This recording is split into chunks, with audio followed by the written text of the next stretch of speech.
মৰমৰ ছাত্ৰ ছাত্ৰীসকল এডুকেশ্যনেল চেনেলটোলৈ সকলোকে স্বাগতম জনাইছোঁ আৰু আজি তোমালোকৰ পাঠৰ 35 পৃষ্ঠাৰ পৰা আৰম্ভ কৰিবলৈ ওলাইছোঁ 35 পৃষ্ঠাৰ প্ৰথমতে ইয়াত দিয়া আছে চোৱা বৰ্গাকৃতি আয়তাকৃতিৰ বাহিৰে আন আকৃতিৰ ক্ষেত্ৰফল উলিয়াও আহা চিত্ৰ 1 চিত্ৰ 2 চিত্ৰ 3 এই চিত্ৰকেইটাৰ কালি উলিয়াব লাগে এইটো চোৱা এই সৰু বৰ্গ এটা সৰু বৰ্গৰ কালি কিমান 1 বৰ্গ সেন্টিমিটাৰ 1 বর্গ সেন্টিমিটার এটা বর্গ সম্পূর্ণ আছে ইয়ার কালি হচ্ছে 1 বর্গ সেন্টিমিটার এটা বর্গর আধা ইয়াত যদি মাজত কাটি দি সমানে সমানে দুটা ভাগ সমানে সমানে কৰি দিও তেন্তে এটা ভাগে কিমান বুজাব 1 বৰ্গ সেন্টিমিটাৰৰ আধা অৰ্থাৎ আধা বৰ্গ সেন্টিমিটাৰ আৰু চোৱা ইয়াত দুটা যদি আধা বৰ্গ সেন্টিমিটাৰৰ লগ লাগে আধা দুটা বর্গ সেন্টিমিটার লগ লাগে তেতিয়া কিমান হ'ব 1 বর্গ সেন্টিমিটার আধা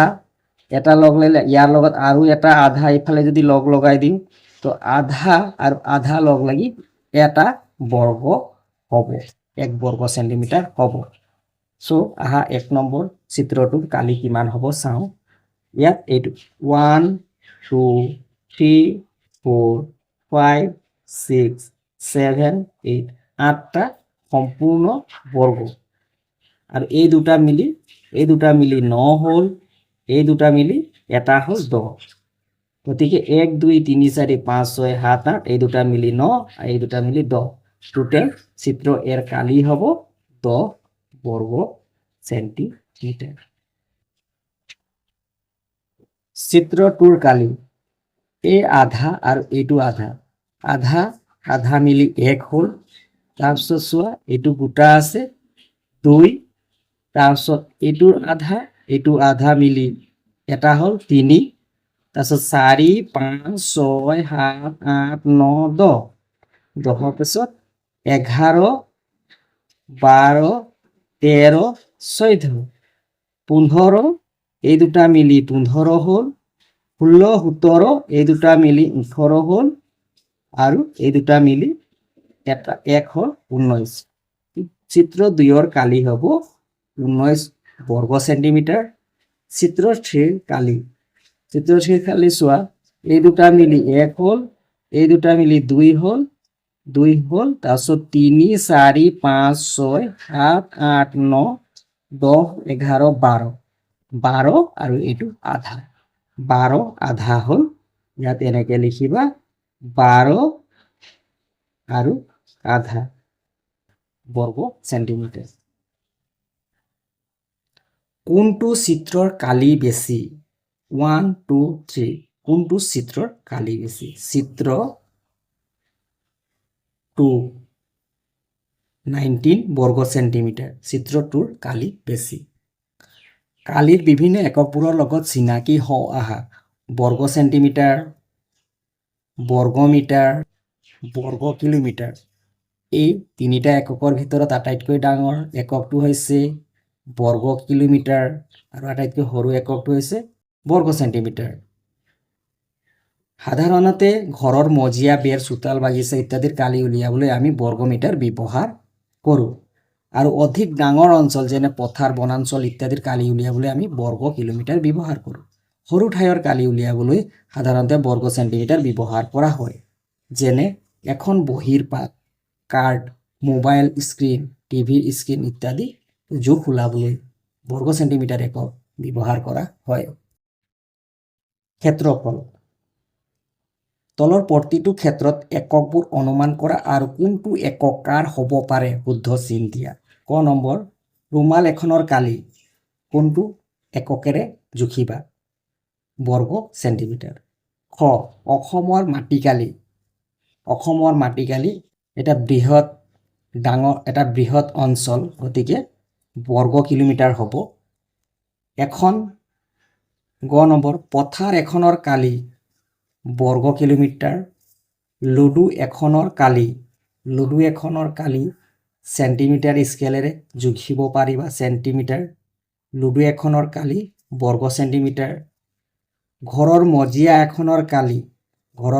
এখনৰ কালি হ'ব বৰ্গ মিটাৰত জুখিবা ফুলনি এখনৰ কালি সাধাৰণতে বৰ্গ মিটাৰত জোখা হয় কাজিৰঙা অভয়াৰণ্যৰ কালি এক বৃহৎ অঞ্চল, ডাঙৰ অঞ্চল, গতিকে কাজিৰঙা অভয়াৰণ্যৰ কালি বৰ্গ কিলোমিটাৰ এককত জোখা হয়।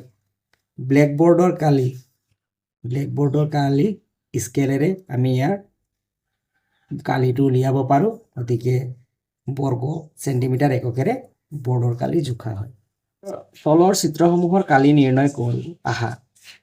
এয়া এটা আয়তৰ চিত্ৰ, যিটো আয়তৰ দিশ দিয়া আছে 8 চেণ্টিমিটাৰ আৰু প্ৰস্থ দিয়া আছে 5 চেণ্টিমিটাৰ।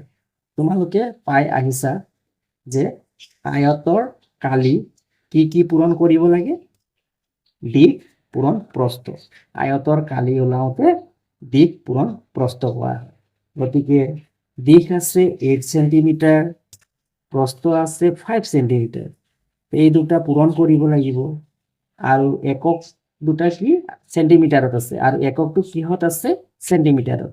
চেণ্টিমিটাৰত থাকিলে ইয়াৰ এককটো বৰ্গ চেণ্টিমিটাৰ হ'ব।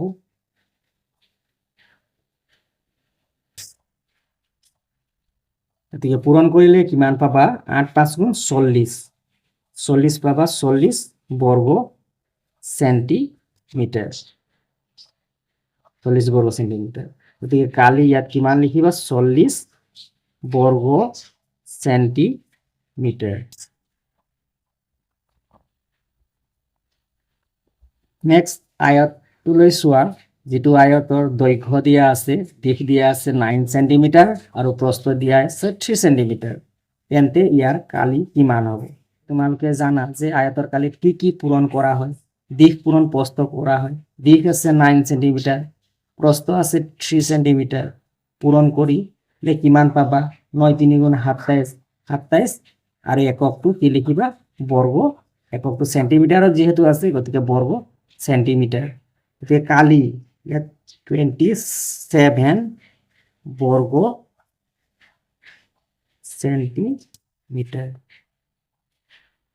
নেক্সট কুৱেশ্যনটো লৈ চোৱা। নেক্সট কুৱেশ্যন,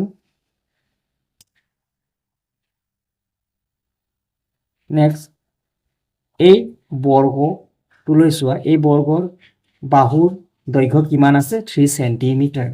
তেন্তে ইয়াৰ কালি কিমান হ'ব? তোমালোকে জানা যে বৰ্গ এটাৰ কালি ওলাওঁতে কি কৰা হয়? বাহু পূৰণ বাহু, বাহু পূৰণ বাহু। এই বাহুডাল কিমান দীঘল আছে? 3। এই বাহুডাল 3, বাহু ইনটু বাহু।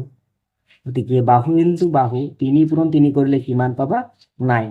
গতিকে এই বৰ্গৰ কালি হ'ব 9 বৰ্গ, এককটো যিহেতু চেণ্টিমিটাৰত আছে, গতিকে চেণ্টিমিটাৰ লিখিবা। নেক্সট এই বৰ্গটোলৈ চোৱা। এই বৰ্গটোৰ বাহুৰ দৈৰ্ঘ্য 4 আছে, গতিকে বাহু পূৰণ বাহু, 4 4 গুণ 16। ইয়াৰ কালি হ'ব 16 বৰ্গ, 16 বৰ্গ, এককটো যিহেতু চেণ্টিমিটাৰত, গতিকে চেণ্টিমিটাৰ। নেক্সট কুৱেশ্যন, ৰং কৰা অংশৰ কালি উলিওৱা। এয়া হৈছে এটা আয়তৰ চিত্ৰ। এই আয়তৰ দীঘল দিয়া আছে 6 চেণ্টিমিটাৰ, বহল দিয়া আছে 5 চেণ্টিমিটাৰ। গতিকে এই আয়তটোৰ কালি কিমান হ'ব? এই আয়তটোৰ কালি, কাৰণ দিশ হৈছে 6 চেণ্টিমিটাৰ, প্ৰস্থ হৈছে 5 চেণ্টিমিটাৰ। তোমালোকে জানা যে আয়ত এটাৰ কালি ওলাবলৈ হ'লে দিশ পূৰণ প্ৰস্থ কৰা হয়। দুইটা পূৰণ কৰিলে কিমান পাবা? 30। এককটো চেণ্টিমিটাৰত দিয়া আছে, এককটো হ'ব। ৰং কৰা অঞ্চলৰ কালি, গোটেই আয়তটোৰ কালি লিখিবলৈ কোৱা নাই, কৈছে কি ৰং কৰা অঞ্চলৰ কালি। তো ৰং কৰা অঞ্চল কিমান আছে? আয়তটোৰ আধা অংশ ৰং কৰা অঞ্চল আছে, গতিকে আয়তটোৰ কালি ওলালে 30। তেন্তে ইয়াৰ আধাটোৱেই হ'ব কি? ৰং কৰা অঞ্চল। গতিকে 30ৰ আধা কিমান পাবা? 30ৰ আধা পাবা 15।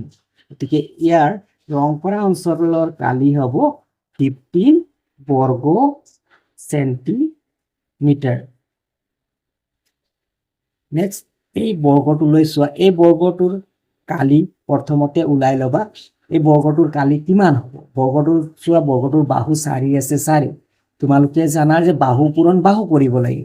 বাহু পূৰণ বাহু কৰিলে কিমান পাবা 16 এই 16টোৱে হৈছে এই বৰ্গটোৰ কালি কিন্তু তোমালোকক কি লিখিবলৈ দিছে ইয়াত ৰং কৰা অঞ্চলৰ কালি তো ৰং কৰা অঞ্চল কিমান আছে এই বৰ্গটোৰ ৰং কৰা অঞ্চল বৰ্গটোৰ আধাত ৰং কৰা আছে গতিকে বৰ্গটোৰ যিমান কালি ওলাব সেই কালিৰ আধাই হৈছে ৰং কৰা অঞ্চলৰ কালি গতিকে টোটেল কালিটো ওলাইছে 16 গতিকে 16ৰ আধা কিমান হ'ব 8 তো ৰং কৰা অঞ্চলৰ কালি হ'ব 8 বৰ্গ সেন্টিমিটাৰ সমস্যা সমাধান কৰো আহা জিতেনৰ দেউতাকে তেওঁৰ শুৱনি কোঠাটোৰ মজিয়াখনত টালি লগাবলৈ বিচাৰিলে কোঠাটোৰ দিশ 14 ফুট আৰু প্ৰস্থ 12 ফুট যদি বজাৰৰ পৰা অনা টালিৰ দিশ 2 ফুট আৰু প্ৰস্থ 2 ফুট হয় তেন্তে প্ৰতিখন টালিৰ কালি কিমান হ'ব মজিয়াখনত কিমানখন টালি আৱশ্যক হ'ব শুৱনি কোঠাটোৰ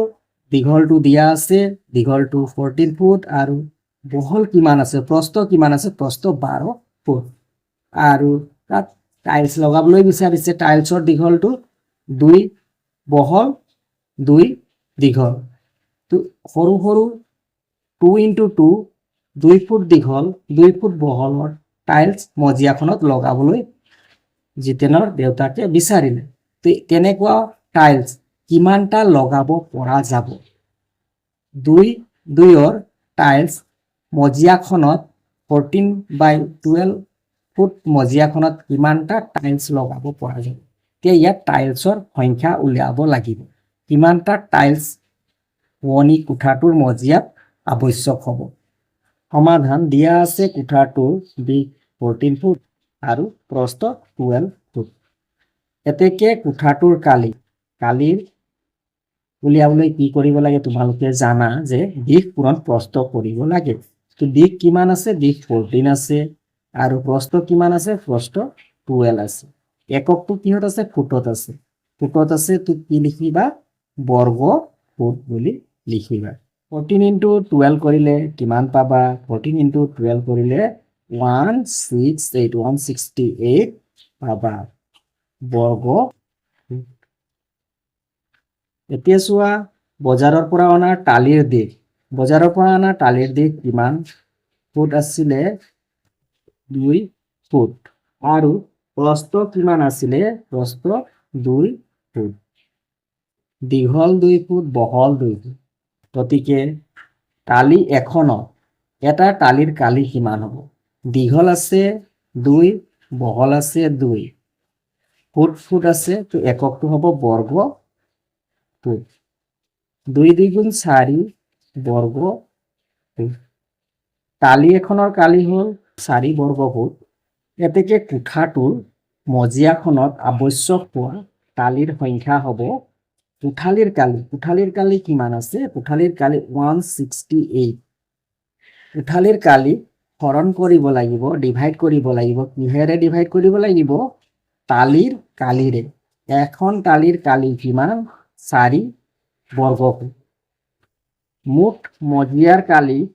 কালিৰ কালিৰে হৰণ কৰিলে কি পাবা কিমানটা তাত অৰ্থাৎ মজিয়াখনত টালিৰ আৱশ্যক হ'ব সেই সংখ্যাটো পাবা 168ক 4ৰে হৰণ কৰিলে কিমান পাবা 42 গতিকে আৱশ্যক হোৱা টালিৰ সংখ্যা 42টা এখিলা ডাঠ কাগজৰ দিশ 12 সেন্টিমিটাৰ আৰু প্ৰস্থ 8 সেন্টিমিটাৰ ডাঠ কাগজ এখনৰ দিশ প্ৰস্থ দিয়া আছে ডাঠ কাগজখনত 4 বৰ্গ সেন্টিমিটাৰ কালিৰ জোখৰ কিমানখন ডাক টিকেট আঠা লগাব পৰা যাব এই প্ৰশ্নটোৰ উত্তৰৰ বাবে এনেধৰণে লিখা হৈছে সমাধান দিয়া আছে ডাঠ কাগজৰ দিশ 12 সেন্টিমিটাৰ প্ৰস্থ 8 সেন্টিমিটাৰ এতেকে ডাঠ কাগজৰ কালি তোমালোকে জানা যে কালি দিশ পূৰণ প্ৰস্থ কৰা হয় দীঘলৰ লগত বহল পূৰণ দিশ আছে 12 × প্ৰস্থ আছে 8 একক কেইটা সেন্টিমিটাৰত আছে তো বৰ্গ সেন্টিমিটাৰ 12 পূৰণ 8 কৰিলে কিমান হ'ব 8 × 12 96 বৰ্গ সেন্টিমিটাৰ আকৌ দিয়া আছে এখন ডাক টিকটৰ কালি 4 বৰ্গ সেন্টিমিটাৰ এতেকে আৱশ্যক হোৱা ডাক টিকট ওলাবলৈ তোমালোকে কি কৰিবা ডাঁত কাগজৰ কালি কিমান পাইছিলা সেই কালিটো লিখিবা ডাঁত কাগজৰ কালি হৰণ কৰিবা ডিভাইড কৰিবা কিহেৰে ডিভাইড কৰিবা তাত যিটো সৰু সৰু ডাক টিকট লগোৱা হয় তাৰে এখন ডাক টিকেটৰ কালি কিমান 4 বৰ্গ সেন্টিমিটাৰ গতিকে 4ৰে ডিভাইড কৰিবা কৰিলে কিমানখন ডাক টিকেট আৱশ্যক হ'ব সেই সংখ্যাটো ওলাব 96ক 4ৰে হৰণ কৰিব লাগিব 96ক 4ৰে ডিভাইড কৰিব লাগিব 96ক 4ৰে ডিভাইড কৰিলে কিমান বাৰ যাব 4ৰে 16 বাৰ গ'লে 16 টাইমছ গ'লে 96 তো হৰণ কৰিলে 16 পাবা 16খন ডাক টিকটৰ আৱশ্যক হ'ব